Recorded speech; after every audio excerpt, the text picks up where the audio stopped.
मेरा ये केस 2 साल पहले से 1.5 से 2 साल से चल रहा है। 17 अगस्त को 2022 को सीबीआई की पहली केस फाइल हुआ था और 22 अगस्त 2022 को पीसीआर फाइल हुई थी ईडी में। मुझे गिरफ्तार किया गया है।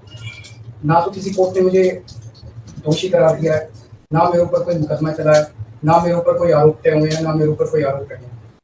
अभी तक इस केस में सीबीआई 31,000 पेज फाइल कर चुकी है कोर्ट में और 294 विटनेसेस को एग्जामिन कर चुकी है। ईडी लगभग 162 विटनेसेस को एग्जामिन कर चुकी है और 25,000 पेजेस फाइल कर चुकी है। इन सारे विटनेसेस और सारे कागजों को मिला के मुझे क्यों गिरफ्तार किया गया है? मेरा नाम सीधे सीधे 4 स्टेटमेंट्स में आता है, वो मैं आपके सामने रखने की ज्यादा चाह रहा हूँ। तो मेरा चार्ज क्या आता है?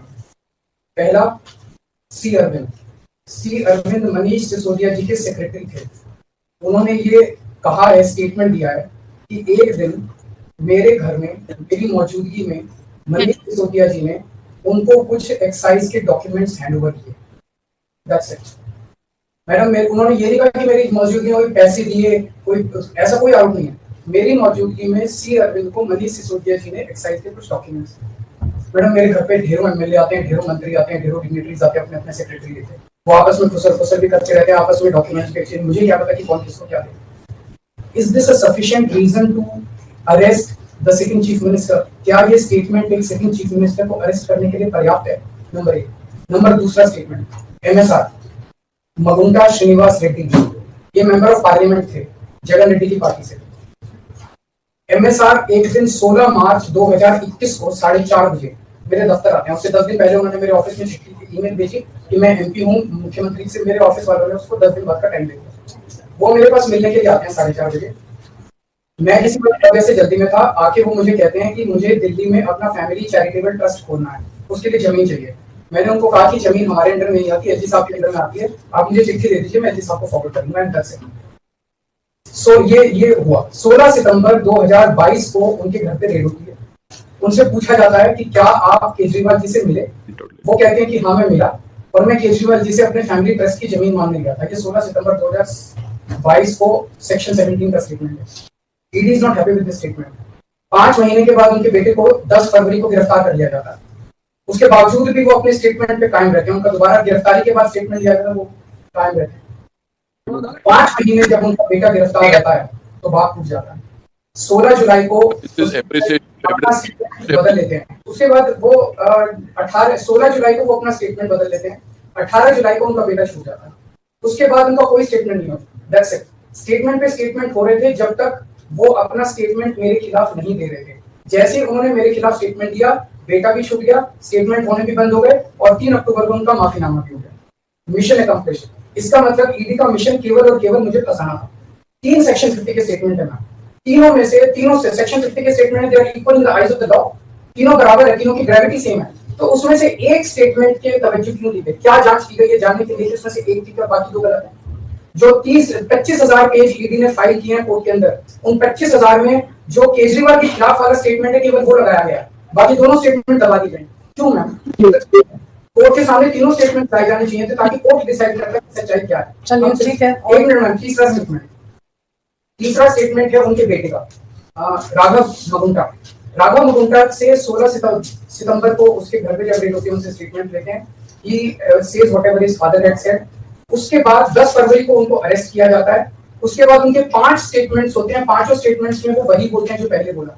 फिर 5 महीने तक वो जेल में रहते हैं। उसके बाद जब 16 जुलाई को उनके पिताजी स्टेटमेंट बदलते हैं तो 18 जुलाई को उनको छोड़ दिया जाता है। तो 7 स्टेटमेंट्स उनके हुए। 6 में वो मेरे खिलाफ नहीं बोलते, 7वें में जैसे ही मेरे खिलाफ स्टेटमेंट देते हैं उनका उसके बाद कोई स्टेटमेंट नहीं होता, उनको जेल में कर दिया जाता है, उन्हें माफीनामा दे दिया जाता है।